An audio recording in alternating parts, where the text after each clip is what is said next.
Vem comigo, tamo junto e misturado. Deixa eu mostrar aqui para vocês, pessoal. Essa Taurus aqui, ela tá cheia de chuva ácida, esse capô aqui, ó. Na realidade, ele tá todo cheio de chuva ácida. Então, o que que acontece?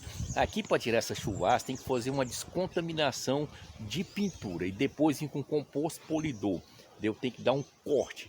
Então, esse corte, o que que acontece? Ele vai remover toda chuva ácida que aqui se encontra, entendeu? Então realmente está com bastante chuva ácida, está com bastante contaminação. Então o que que acontece? Tem que se remover essa contaminação. Para quê? Para ficar realmente top. Quando os raios UV bater, vai espalhar, não vai penetrar, porque quando os raios UV bate e penetra, o que que vai acontecer? Ele vai queimar o verniz do carro, entendeu? Então quando o raio UV bater, ele tem que expelir, ele tem que espalhar.